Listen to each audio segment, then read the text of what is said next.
Hi. Today, I'd like to talk to you about pseudoscience, pseudoarchaeology, crystal skulls, and other kinds of myths.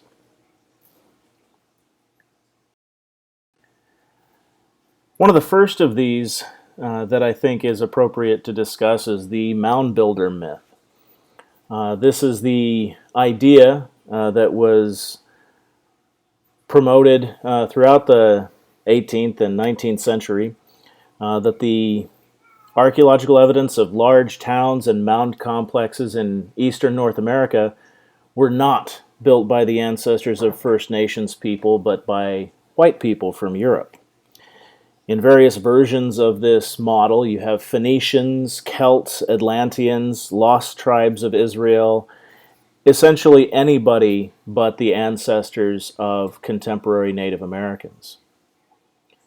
Despite the fact that this was disproven repeatedly, even in the 19th century itself, it continues to be a problem. And why does this matter? One of the ways you can look at this are the consequences of this kind of thinking. Andrew Jackson, who at the time was president of the U.S., used this idea as a justification for the Indian Removal Act, which resulted in unimaginable suffering and the destruction of countless native communities throughout the southeastern part of this country in the 1830s.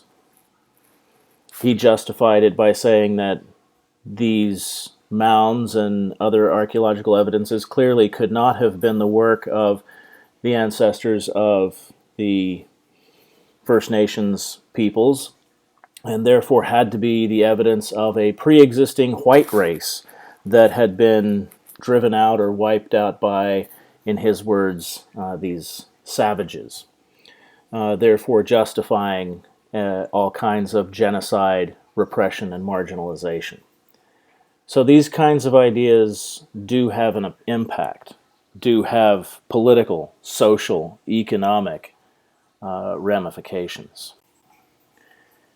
Here you can see a map of the Trail of Tears, as it's known, where several tribes of the southeastern part of the U.S., Cherokee, Creek, Choctaw, and others, were forcibly removed by an order of Andrew Jackson using the U.S. military to remove them west of the Mississippi into what was then Indian Territory, now known as Oklahoma. This was done against an express ruling of the Supreme Court of the United States, Chief Justice Marshall at the time, and Andrew Jackson is famously quoted as having said that Justice Marshall has made his decision, now let him enforce it, and explicitly gone against a ruling of the U.S. Supreme Court to commit this act of near genocide and clear abrogation of the rights of these people. Here are just some representations and discussions of issues of the Trail of Tears, representations by contemporary artists. Quotes, here's one that states, "I fought through the war between the states," referring to the Civil War, "and have seen many men shot, but the Cherokee removal was the cruelest work I ever knew." And this is by a veteran of some incredibly brutal fighting. So, do our ideas about the past and who builds ancient mounds and pyramids matter? Is it just fun and games? No, it isn't. Why does this continue to matter? Well, a new version of the mound builder myth, the Solutrean model for the initial settlement of the Americas from Europe, again provides the same kind of justification for genocide, marginalization, and dispossession that the mound builder myth did in the 19th century. This idea has been widely praised and adopted by white supremacist groups in the United States, and the books and articles setting forth the idea are available for sale through neo-Nazi websites. to date, the Anglo-American scholars who published this new Solutrean model, shown top right there, have yet to qualify their statements or explicitly reject the approval of white supremacist groups for this idea. And not just the politics, but the archaeological argumentation behind it is incredibly weak. There's no genetic evidence, there's no linguistic evidence, and the alleged archaeological evidence that they put forth is entirely circumstantial. Sometimes it's hard to tell whether you're watching the History Channel or the Sci-Fi Channel these days, right? Is it Stargate, or is it the latest episode on TLC of some highly questionable line of argument? So speaking about television's highly problematic programming, one version discussed in the SPLC article that you guys read, America Unearthed, right? I was on for 3 years on H2, History Channel 2. And among other things, it promoted ideas of pre-Columbian arrival of Europeans in North America, which are highly discussed in publications and websites put out by current and former members of the Nazi Party of America. Many of these venues promote the idea of suppressed history, as if we were hiding something from the public. Trust me, we don't make enough money to hide archaeology from you, and it's hard enough to get money to do the archaeology in the first place. Guests on the show repeatedly expressed admiration for a variety of racist and white supremacist organizations, including those promoting the creation of slave empires. So I'm not sure that there's much to equivocate on that. On the right here you can see a book, an unauthorized commentary on that show, but written by Jason Colavito, who is an author who does a lot of debunking of these conspiracy theories and other models which definitely fit the bill as pseudoscience. Other examples that you can think about: In Search of Aliens, the Ancient Aliens series that is distressingly popular, but they all fall into this same bag of very, very questionable approaches that I would even hesitate to call pseudoscience, because there's not even that much science in them. It's mostly conspiracy theories that sound more like somebody's eccentric, inebriated uncle at Thanksgiving than they do actual research. And while much of the appeal for these theories has roots in that Jacksonian justification for manifest destiny, their current manifestations are closely intertwined with the venomous persecution complexes that motivate the modern far right. And that's a direct quote from Zeitchik's article on Close Encounters of a Racist Kind, and sums up, I think, a great deal of that, the essence of that piece.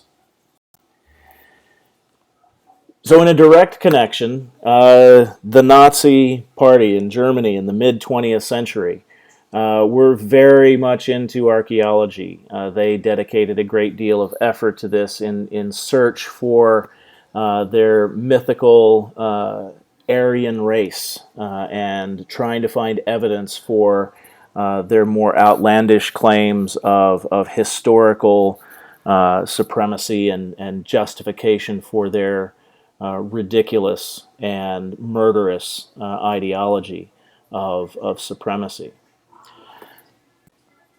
Here we have one of my favorite, still problematic, but one of my favorite movie franchises of all time, the Indiana Jones movie franchise. And despite its many failings on a bunch of levels where we could critique its representation of archaeology, its gender dynamics, all of that. There's a lot of things we can talk about that are problematic with regard to Indiana Jones. But one thing it does get right is that opposing fascism, racism, and oppression, and doing what is right and ethical, is the appropriate position for archaeology. Nazis, I hate these guys.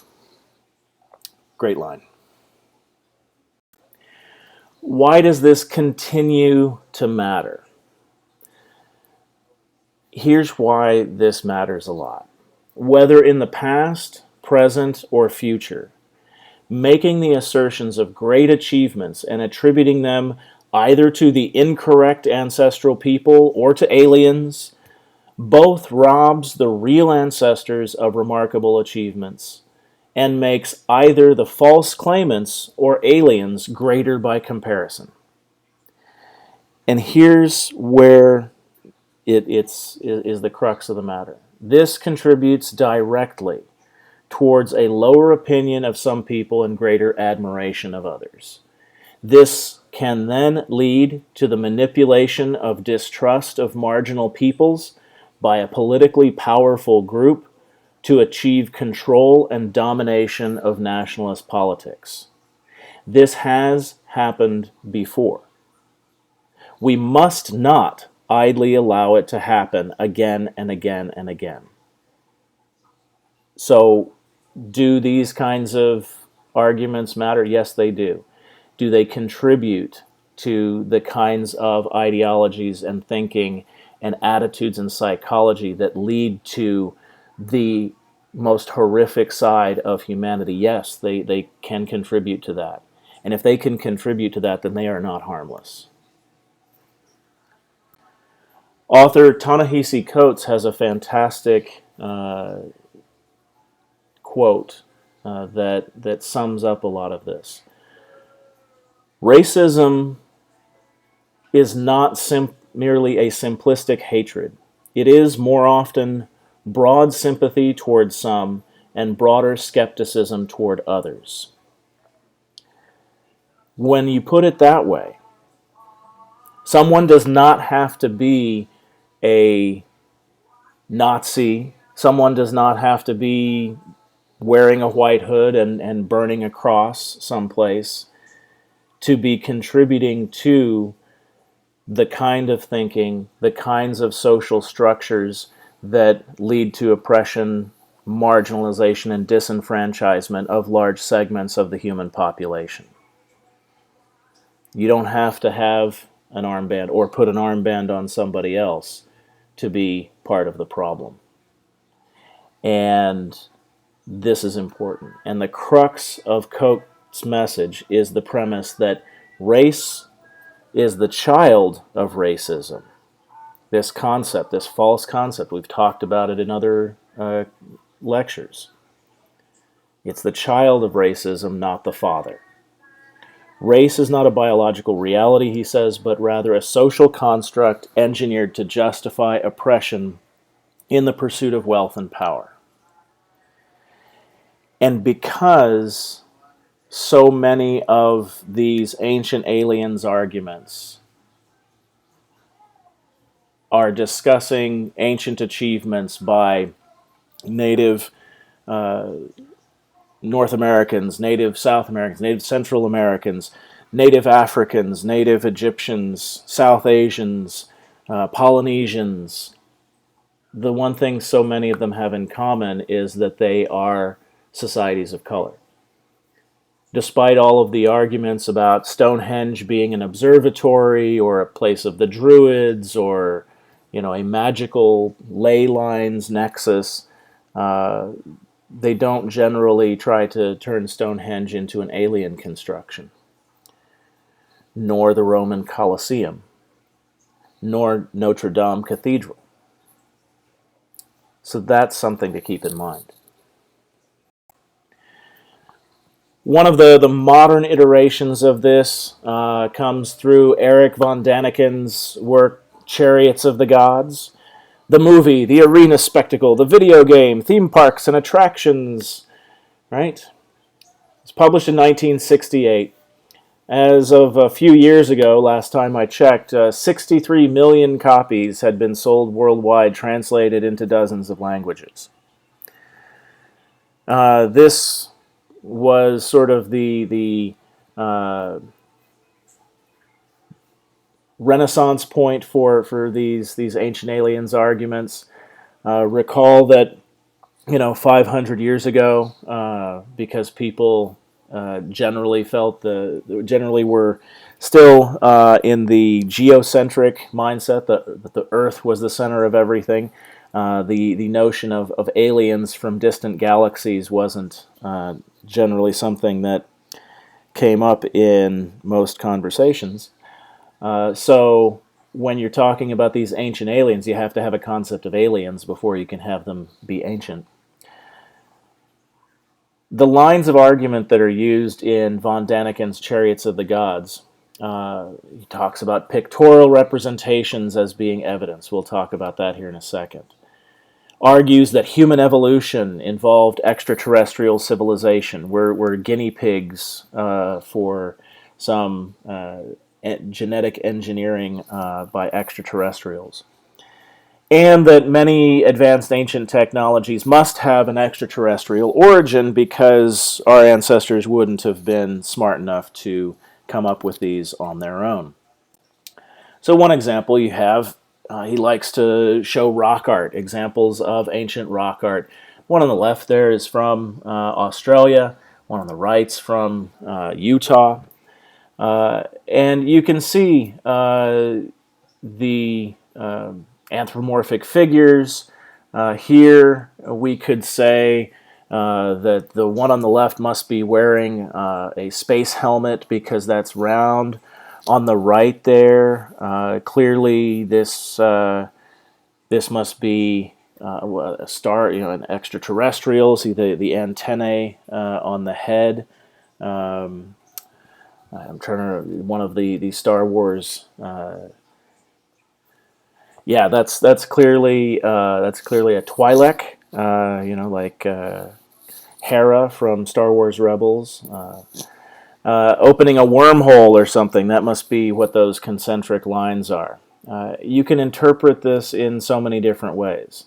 It is interesting, however, that in so many of these instances, all the extraterrestrials are bipedal and have 2 arms and 2 legs and one head at the top,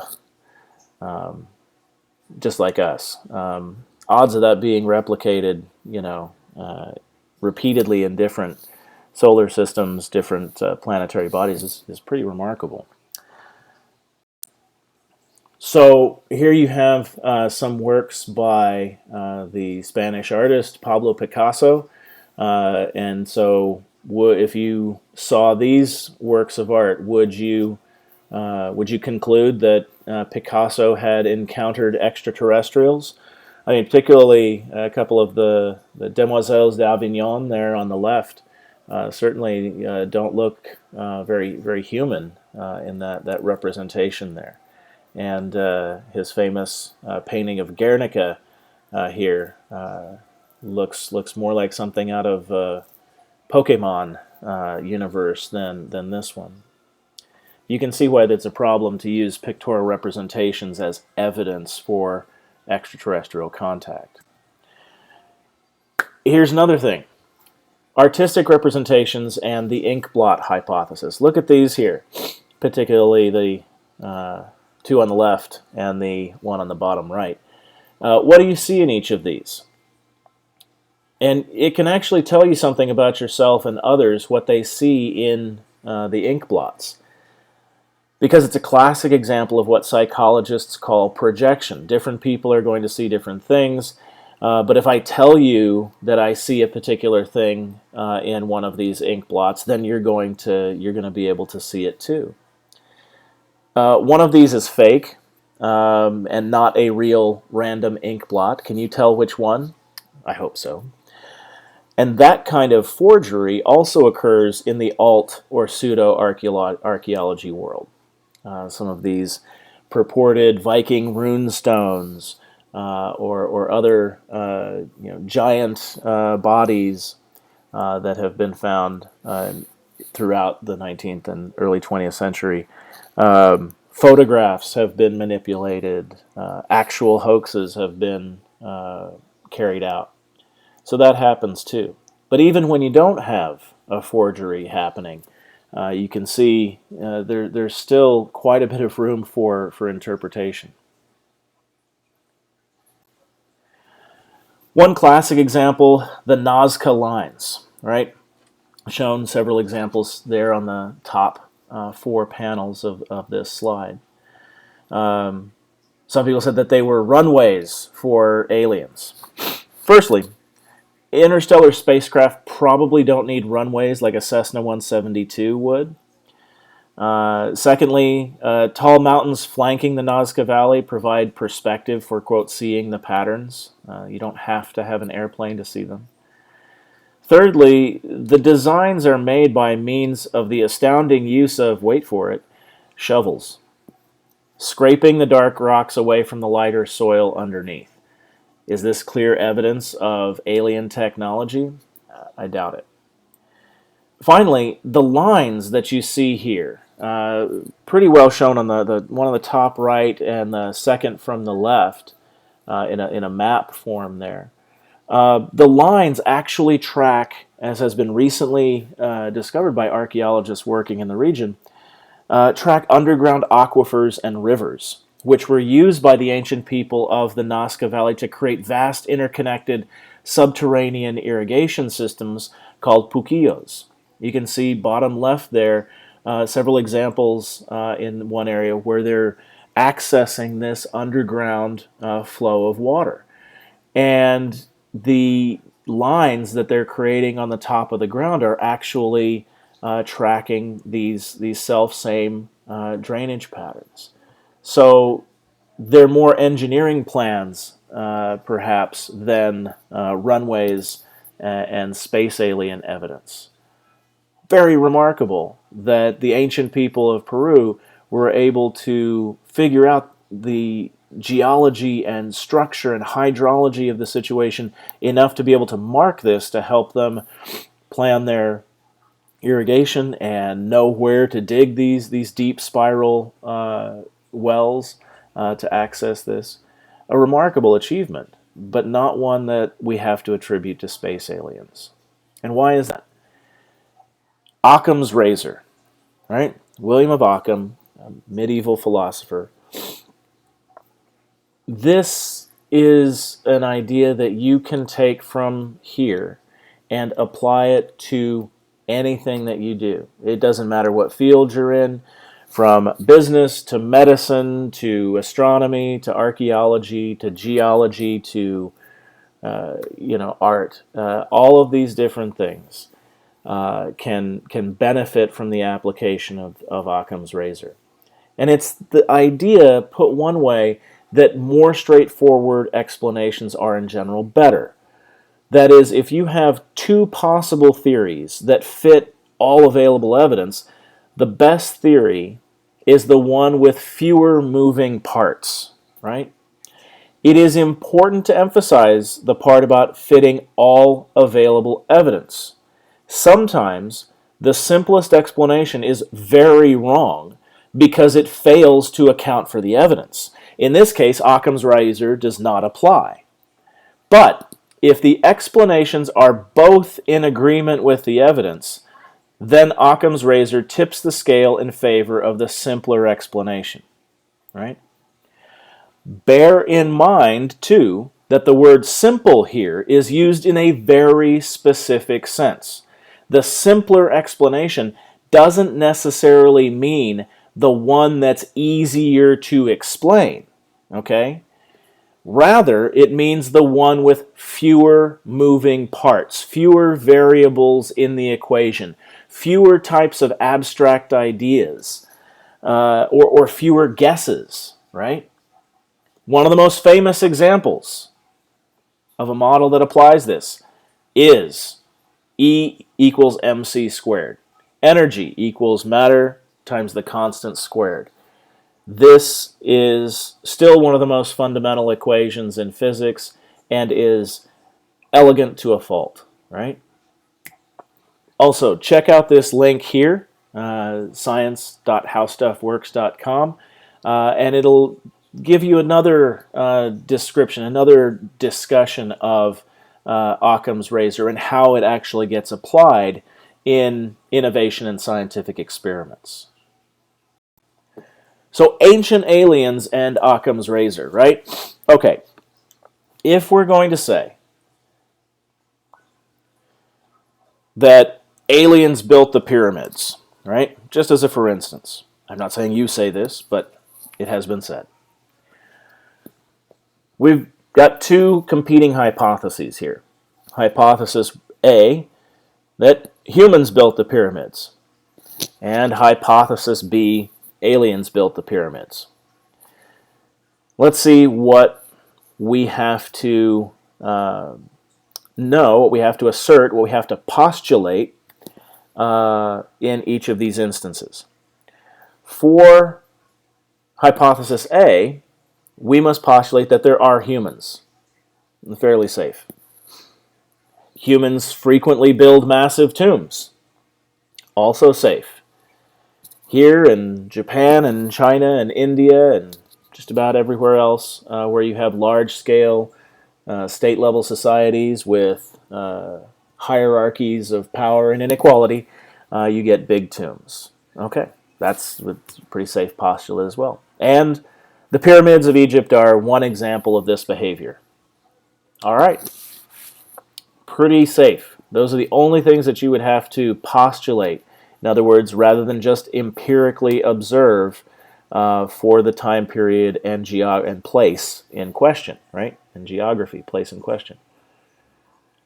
For hypothesis B, that aliens built the pyramids to be true, we would have to start with 1. There is alien life. This is a postulate, not an empirically determined fact as of yet. Maybe. This could be determined next week. But right now, as we're sitting here, it is a postulate.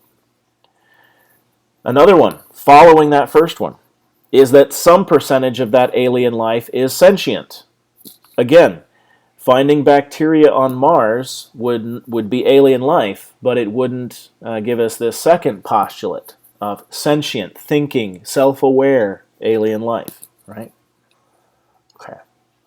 Now, after that second one is true, so now we've got one postulate that is then dependent upon the first postulate. And now we've got a third one. That sentient alien life has the technology to get to Earth. But that's dependent upon the second, which is dependent upon the first. So now we've got a chain of postulates, all of which must be true. Okay. The fourth one. That technology has already had sufficient time to get to Earth. In other words, this sentient alien life with highly advanced technology is either close enough to us for it not to take them too long to get here, or the technology is fast enough to allow them to get here within the span of time that we've been humans here. Most of the galaxy is further away than 10,000 light years, even traveling at the speed of light. So, fourth postulate, dependent upon the third, dependent upon the second, dependent upon the first. Fifth one.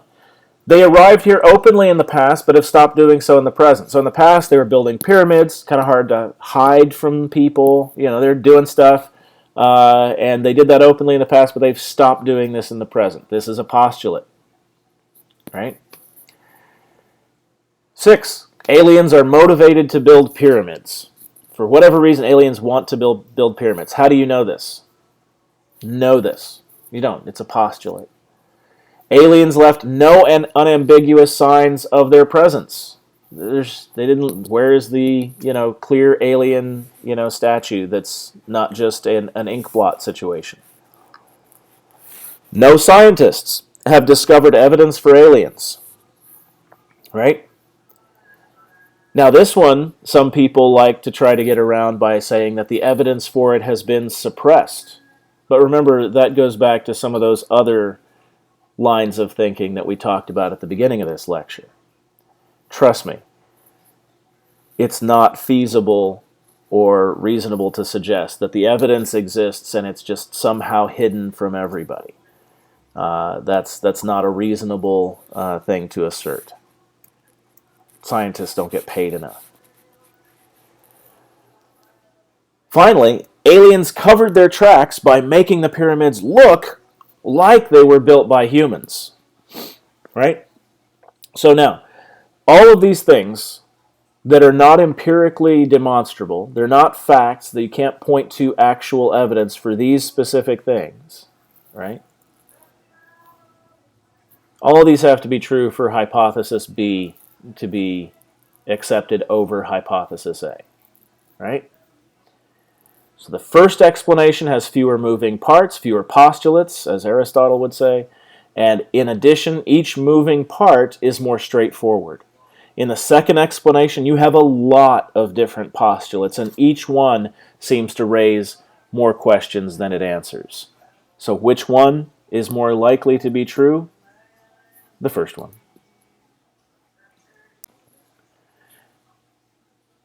Other examples include things like Pakal's sarcophagus lid, Lord Pakal's sarcophagus lid from the site of Palenque in Chiapas, Mexico, where it's asserted that he's in a spacecraft, a rocket ship launching from the surface and going into space. Part of the misconception here involves people looking at things and having no appreciation for what is being represented.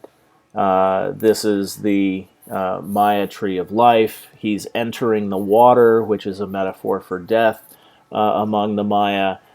This need not be interpreted as a spaceship.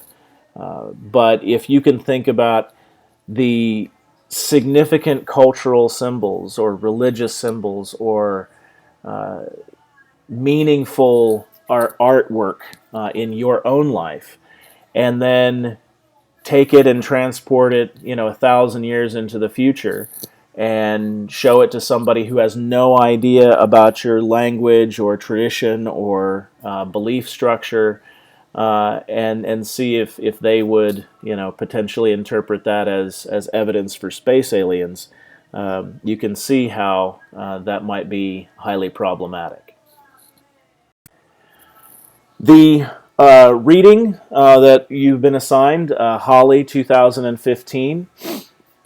One of the works that he discusses in there is Graham Hancock's Fingerprints of the Gods, which asserts an extraordinarily advanced civilization before the end of the last ice age.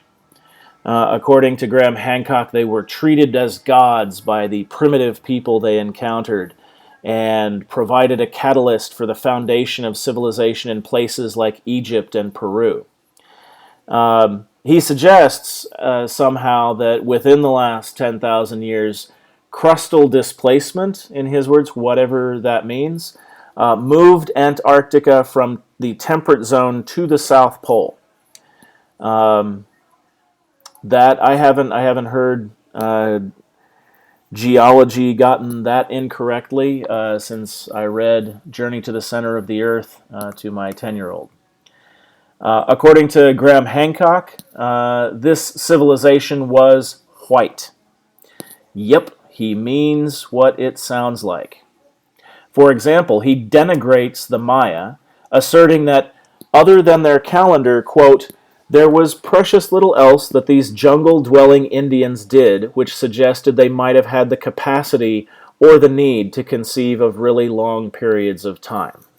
And so clearly it must have been the advanced, ancient, Ice Age white civilization that taught them how to count and track the stars and the planets. Again, classic example of the kind of thinking we've been discussing for most of this lecture. Problems? Many. Geology? Anyone? Somebody who's listening to this must have a basic understanding of geology and explain to people why you can't move Antarctica from the temperate zone to the South Pole just on its own. It would be like trying to take a piece out of a Rubik's Cube and move it from one spot to the other without moving the other pieces. And see why that's a trouble. Um, it's completely haphazard and highly selective in its use of what it calls evidence. It ignores developmental sequences for all of these different situations, all these different civilizations and geographic regions, and of course, the whole racist thing. So, thumbs down. Hawley also discusses Coppen's The Ancient Alien Question, which is interesting because, to his credit at least, Coppen explicitly outs himself and urges the rejection of professional archaeology and modern science. According to Coppen, there is an extra-dimensional influenced elite conspiracy to enslave humanity. And according to him, the Terra Preta in the Amazonian basin is alien terraforming rather than sustainable agriculture. You read about that in your text book. It's not alien terraforming. It's, again, a remarkable achievement of indigenous people to solving a problem of the world around them. And if we can learn how they manage this, we may be able to develop more sustainable agriculture in tropical regions around the world. And that would be an incredible contribution to humanity. But it's not alien terraforming. Coppen gets so many things wrong. For example, he refers to the central Mexican archaeological site of Teotihuacan as a Maya city. Not a Maya city. This is, an empirically demonstrable thing that he just flat out gets wrong. He also claims that certain monuments in Peru were made from stone that was, quote, unworkable with human tools. The stone he's referring to has a hardness of 5.5 on Mohs scale, the same hardness as tooth enamel. Last I checked, that was workable with human tools. Here's Mohs scale here, so it's somewhere between apatite and orthoclase. You can scratch it with a knife, so that qualifies as workable with human tools. In most scientifically minded people's opinion. Finally, I'll close with this. A quote from Robert Cargill from the University of Iowa. There is an underlying ethnic bias against people of color that many white people don't even recognize when the magnificent achievements of the ancient world are attributed to aliens instead of to their rightful creators, the ancestors of modern Egyptians, Iraqis, Guatemalans, Zimbabweans, Peruvians, Native Americans, etc. This is not to say that belief in ancient alien theory makes one racist. However, attributing the achievements of the ancestors of darker-skinned peoples to aliens because you believe they couldn't have possibly done it themselves might be perceived as racist to the people of color who descend from these ancient innovators. And because the larger society around us, our research, our art, our writing, our speaking, does not happen in a social vacuum. And so perpetuating these models, giving them credit, giving them power, in and of itself contributes to those kinds of reprehensible ways of thinking about human history and humanity as a whole. We have to do everything we can in our power to give people respect, treat people and their history with dignity, and to empower people to determine their own destinies.